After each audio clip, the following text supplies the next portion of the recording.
Leaving his pregnant wife behind, a powerful billionaire unknowingly set into motion a chain of events that would not collapse his empire overnight, but would slowly dismantle everything he believed defined him as a man. And in the polished world of Manhattan's elite, where wealth masked truth and reputations were carefully engineered, one emotionally careless decision would begin a quiet destruction that no business strategy could repair.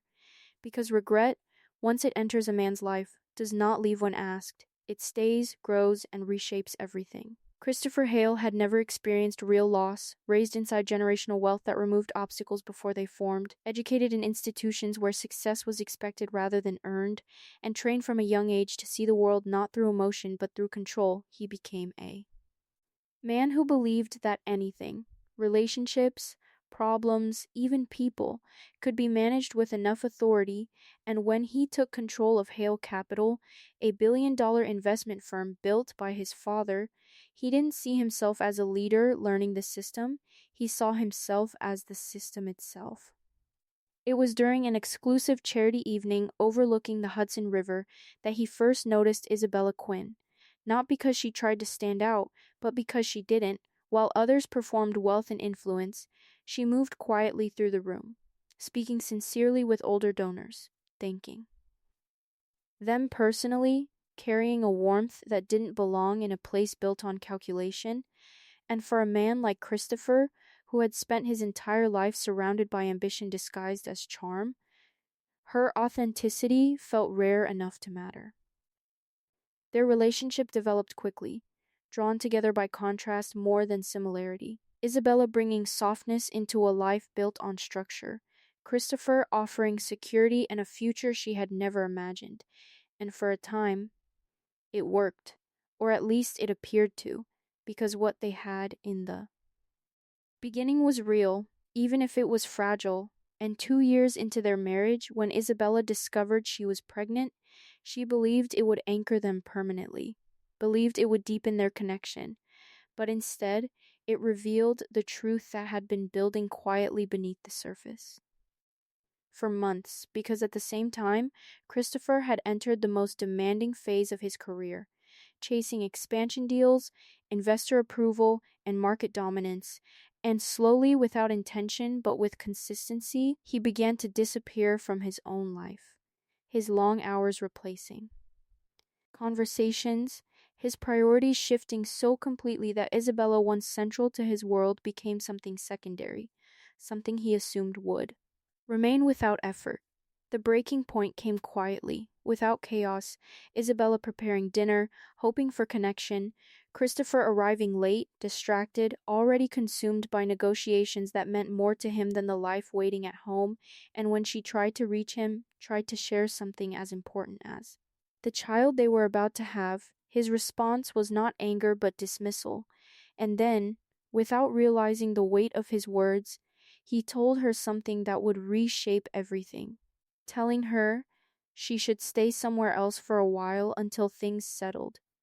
Not loudly, not emotionally, but with a calm detachment that made it final, and in that moment Isabella didn't argue, didn't beg, didn't react the way he expected, because something inside her shifted quietly, something that replaced hope with clarity. And the next morning, she packed a suitcase and she left, stepping out into a cold city morning with no clear plan but a certainty she had never felt before, that staying would have meant losing herself completely. She didn't go far, at least not in distance, but the emotional shift was far greater than miles could measure, because when Isabella knocked on the door of her closest friend Lauren Mitchell's apartment in Brooklyn, carrying nothing but a suitcase and a silence that spoke louder than words, she wasn't just leaving a home behind, she was stepping into a life where she would have to rebuild everything from the ground up. And when Lauren opened the door and saw her standing there, eyes tired, shoulders heavy, she didn't ask questions immediately. She simply pulled her inside and said softly, "You don't have to be strong here." And for the first time since everything had broken, Isabella allowed herself to feel the weight she had been carrying. Not all at once, but slowly, in quiet moments where the reality of her situation settled in. because the truth was simple and terrifying at that. Same time, she was pregnant, alone, and uncertain about everything except one thing. She would not go back to a life where she felt invisible. The first few days passed in a blur of exhaustion and reflection. Mornings where she woke up disoriented, forgetting for a moment what had happened, only to feel it all return within seconds. Afternoons where she sat by the window watching the city move without her, and nights where silence felt louder than anything else. But unlike the penthouse she had left behind, this space allowed her to exist without expectation, without pressure, and slowly, beneath the pain, something began to return. Something she hadn't realized she had lost: her independence, her ability to think for herself, too, feel without being dismissed, to exist without being managed. But reality does not pause for healing. Bills still needed to be paid, decisions still needed to be made, and Isabella understood quickly that she could not afford to stay broken for long, not with a child depending on her, and that's when something unexpected arrived. Not in the form of help, but in the form of opportunity, an email from a name she didn't immediately recognize. Sebastian Cole, founder and CEO of Cole Developments, a man known in business circles not for inherited wealth, but for building everything from nothing. Someone who understood struggle in a way Christopher never had. And according to the message, he had seen her design portfolio through a mutual connection and wanted to meet, not out of curiosity, but out of interest in her work. Isabella read the email more than once, not because she doubted it, but because she hadn't expected to be seen as anything more than someone recovering from a failed marriage. And yet here was someone offering her something real, something earned, and she didn't hesitate. Because this was not just about work, this was about reclaiming control over her own life. The meeting took place in Sebastian's office in Lower Manhattan, a space that carried power but not arrogance, influence but not intimidation, and from the moment he walked into the room, Isabella sensed the difference. His presence calm, his tone measured, his attention focused not on who she was, connected to, but on what she could do, and when he spoke, it wasn't to impress her, it was to understand her. Telling her that her work didn't just transform spaces, it changed how people felt inside them, and for the first time in months, she felt seen not as someone's wife, but as someone capable of building something of her own. The project he offered was massive, a historic countryside estate just outside the city that required complete redesign, vision, and emotional depth, and more importantly, it came with something she needed more than anything: independence. And she accepted without hesitation, because this was her chance to rebuild not just her career, but her identity. Over the following weeks, Isabella immersed herself in the project completely, traveling frequently, managing details, redesigning entire sections of the estate, and for the first time since leaving Christopher, she felt something shift inside her. Not happiness exactly, but purpose, and that alone was enough to keep her moving forward. But as her pregnancy progressed, the physical demands began to take their toll. The long drives exhausting her, the constant work draining her energy, and Sebastian noticed, not in a way that questioned her ability, but in a way that respected her limits. And one afternoon, after watching her struggle to maintain her usual pace, he offered a simple solution: stay at the estate, not as a favor, not as charity, but as practicality, explaining that she needed rest, stability, and space to work without pressure. At first, she refused, not because it didn't make sense, but because it felt complicated. Because accepting meant stepping into a situation she didn't fully understand yet. But after a brief moment where dizziness nearly caused her to lose control while driving back to the city, she realized she didn't have the luxury of hesitation, and she agreed, and that decision would quietly change everything. Moving into the estate was not what she expected. because while it was undeniably beautiful, it was not overwhelming. It was calm, structured, peaceful in a way that allowed her to breathe, and Sebastian respected boundaries in a way she had never experienced before, giving her space when she needed it, offering support without pressure, and over time something subtle began to form. Not rushed, not forced, but real. A connection built not on dependency, but on understanding. And for Isabella, who had spent years adjusting herself to fit into someone else's world, this felt different. It felt like she was finally allowed to exist as she was. Meanwhile, across the city, Christopher's world was beginning to crack, not publicly, not in ways others could see, but internally, in the silence of a home that no longer felt complete, in the absence of a presence he had taken for granted, and at first he ignored it, convincing himself that Isabella would return once things settled, that everything was still under control, because that was what he had always believed. But time passed, and she didn't come back. Calls went unanswered, messages ignored, and for the first time in his life, he felt something unfamiliar. Loss. Not financial, not strategic, but personal, and it unsettled him in a way nothing else ever had. And when rumors began to circulate quietly in his social circles, suggesting that Isabella was now living at Sebastian Cole's estate, the realization hit harder than he expected. Because for a man like him, it wasn't just about losing her, it was about losing control. And beneath the anger that followed, beneath the frustration and wounded pride, there was something deeper, something he had never been forced to confront before: regret. Because for the first time he understood that he didn't lose her when she left, he lost her long before that, the moment he chose his empire over her presence. He lost her long before that, the moment he chose his empire over her presence, and that realization did not arrive as a single clear thought, but as a series of quiet, uncomfortable moments that refused to leave him alone. In the silence of his penthouse, where everything remained exactly as it was, yet felt completely different. In the untouched room they had once planned for their child, in the absence of her voice that used to soften the sharp edges of his world, and no matter how deeply he buried himself in work, no matter how many meetings he attended or deals he closed, none of it replaced what was missing, because for the first time in his life, success did not feel like control, it felt like distraction, and distractions do not last forever.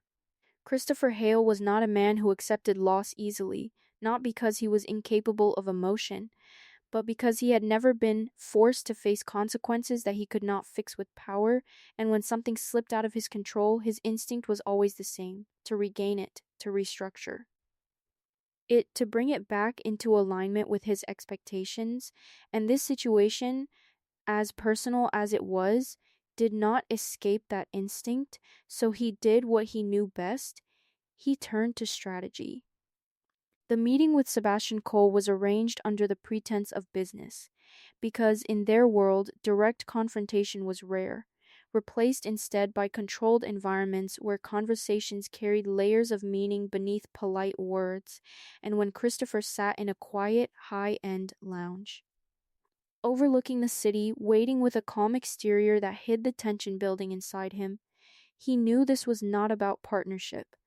It was about territory, about understanding where he stood in a situation he no longer controlled, and that alone made him uneasy in a way he refused to show.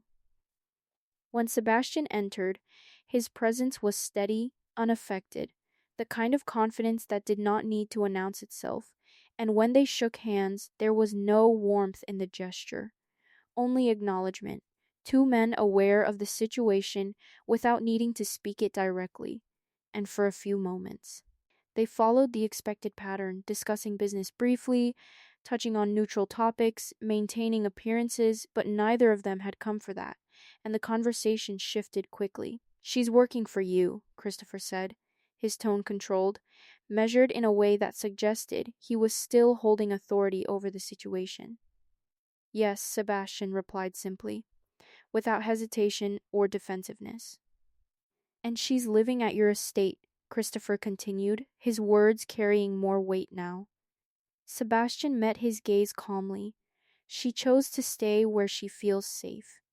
The answer was not aggressive, not confrontational, but it landed with more force than anything louder could have, because it carried truth, and truth has a way of removing control from those who rely on it most. Christopher's expression remained steady, but there was a shift beneath it, something tightening, something he could not fully suppress. She's my wife, he said, not loudly, but firmly, as if stating a fact would re-establish his position. Sebastian didn't respond immediately, not because he was avoiding the statement, but because he was choosing not to engage with it the way Christopher expected, and when he finally spoke, his voice remained calm, grounded in something deeper than authority. Then you should have treated her like one. The words did not echo, they did not escalate the situation, but they shifted it entirely. Because in that moment, Christopher was no longer leading the conversation. And for someone who had spent his life controlling outcomes, that loss of position was more unsettling than any argument could have been. The tension between them did not rise into conflict, it settled into something heavier, something understood rather than spoken, and Christopher pushed forward, unwilling to step back completely. She's carrying my child, he said, his tone sharper now, revealing the first crack in his control. And she deserves stability, Sebastian replied, unwavering. Something she didn't have before. That was it. No raised voices, no dramatic confrontation, but everything that needed to be said had been said, and when Christopher stood, maintaining his composed exterior, he understood something he had not wanted to accept. He had not come here to negotiate, and he had not gained anything by being here, because this was not a situation he could win through pressure or authority. Stay out of my personal life, he said, not as a request, but as a warning, an attempt to reclaim some sense of control before leaving. Sebastian held his gaze without hesitation. I'm not in your personal life, he said quietly. I'm in hers. That was the moment everything shifted completely, because for the first time, Christopher understood that this was not about competition, not about power, not about influence. It was about a space he no longer belonged in. And that realization was not something he could fight. It was something he had to face. The aftermath did not remain private, because in their world, nothing ever does. Rumors spreading quietly through business circles, growing into assumptions, forming narratives that no one confirmed but everyone believed. Isabella Quinn, the estranged wife of a billionaire, now living under the roof of another powerful man, and perception alone was enough to shape reality in their world. And Christopher felt it. Not as public humiliation, but as a quiet erosion of the image he had always maintained, and beneath the frustration, beneath the anger, the truth remained. He had created this situation, and no amount of control could undo it. At the estate, Isabella felt the shift before anyone explained it. The subtle change in conversations, the careful way staff handled information around her, the unspoken awareness that her life had become something others were watching, analyzing, and judging. And when her friend Lauren finally showed her the quiet discussions circulating among their social circles, the assumptions, the conclusions people had drawn without knowing anything real, she did not feel fear. She felt exhaustion. Because no matter what she did, the story being told about her would never belong to her. And that realization weighed on her in a way she could not ignore. Sebastian noticed, as he always did, not because she told him, but because he paid attention in a way that did not require explanation. You don't have to stay here if it becomes too much, he said one evening, his tone calm, offering her choice without expectation. Isabella shook her head slowly. It's not this place, she said quietly. It's everything outside it. He didn't push further, didn't offer solutions she hadn't asked for, didn't try to fix something that wasn't his to fix. He simply remained steady, present, and sometimes that was enough to keep her grounded. Meanwhile, Christopher made another move. Not emotional this time, but strategic, hiring a legal team known for aggressive handling of sensitive cases. Because if he could not regain control through conversation, he would attempt it through authority, framing the situation as responsibility, as paternal rights as concern rather than control, but beneath the structured arguments, the intention was clear. He was not willing to lose his place in her life completely, not without trying to reclaim it through the systems he understood best. When Isabella received the legal notice, she did not panic, but she did not feel calm either. Because this was no longer just about her, this was about the child, and suddenly every decision carried more weight, more consequence, more permanence. And that night, as she sat alone in her room, one hand resting gently on her stomach, feeling the quiet movement of life inside her, everything else faded. The rumors, the conflict, the past. Because in that moment, only one question mattered. What kind of future was she creating? And while she did not have the full answer yet, she knew one thing. With certainty, something stronger than fear, stronger than pressure, stronger than expectation, and that was this. This time she would not let anyone else decide it for her. And this time she would not let anyone else decide it for her. Not Christopher, not the people whispering about her life, not even the comfort she had begun to find in Sebastian's quiet presence. Because for the first time since everything had fallen apart, Isabella understood something with complete clarity. Her life was no longer about fixing the past.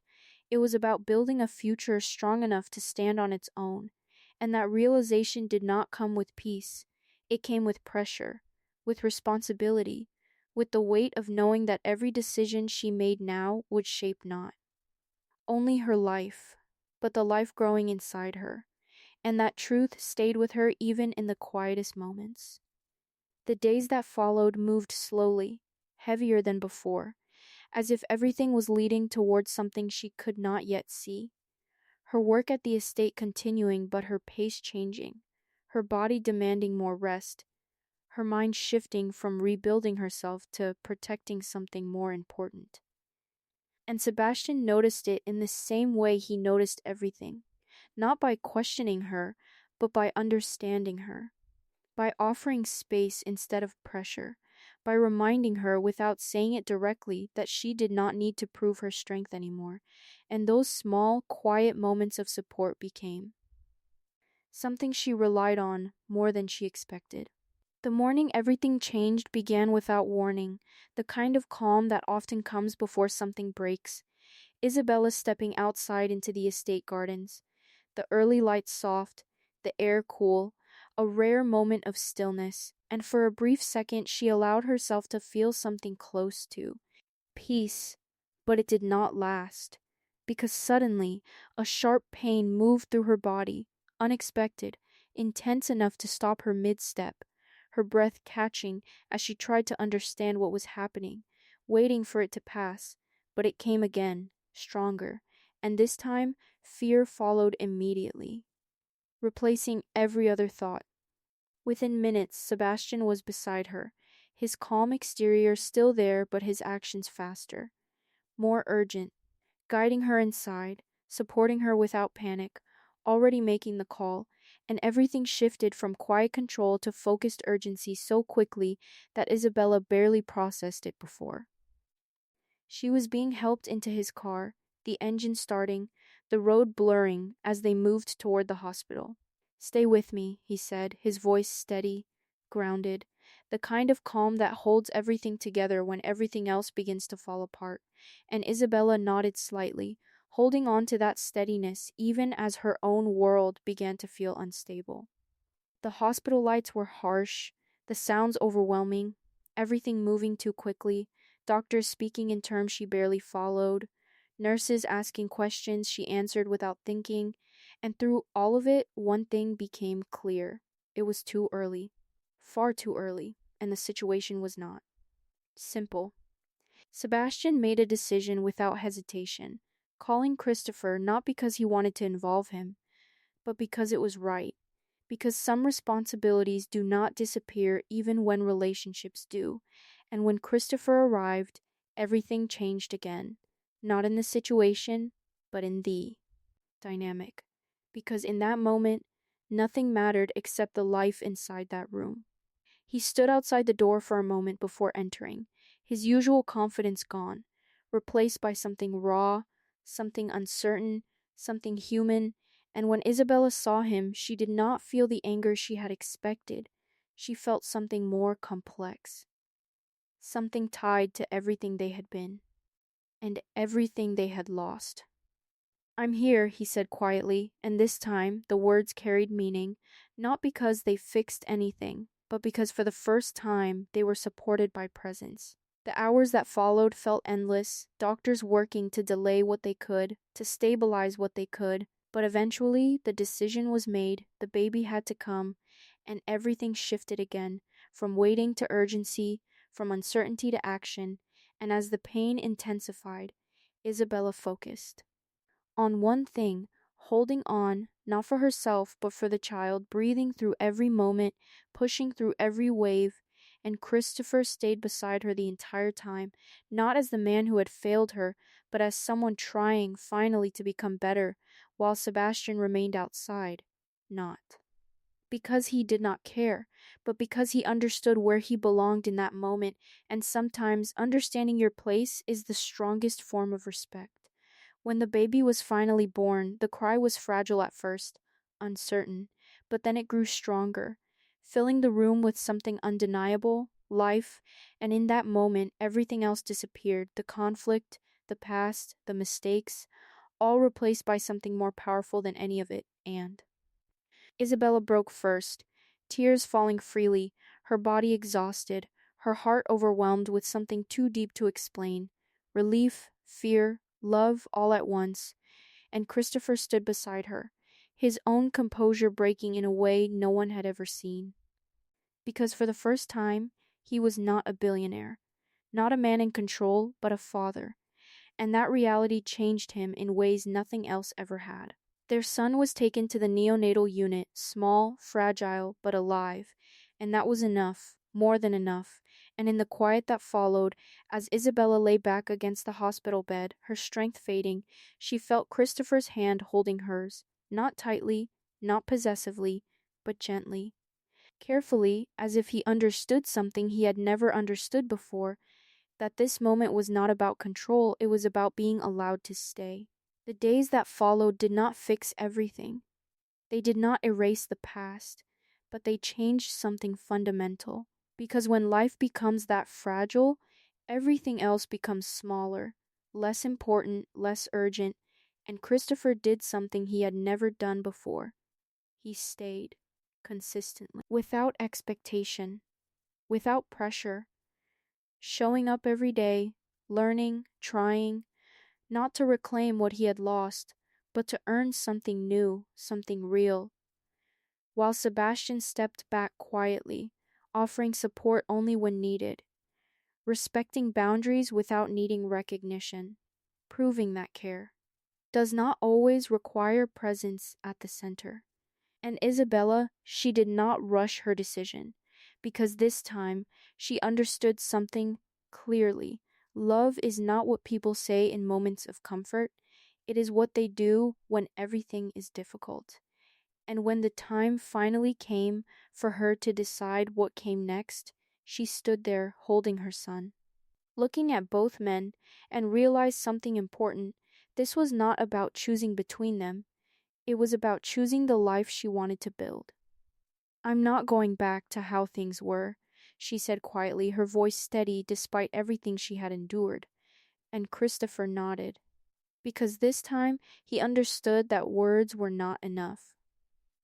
And I'm not making this decision because of pressure or fear, she continued, looking down at her child, then back at him.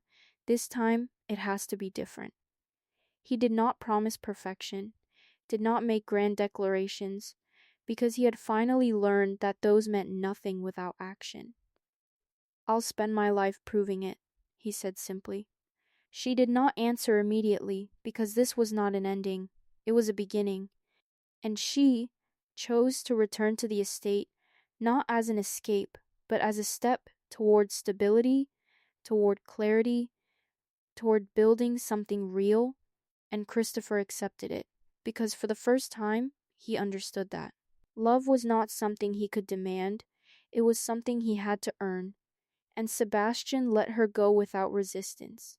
Because sometimes caring means stepping back, not holding on. Time passed, slowly, then steadily, and something new began to form.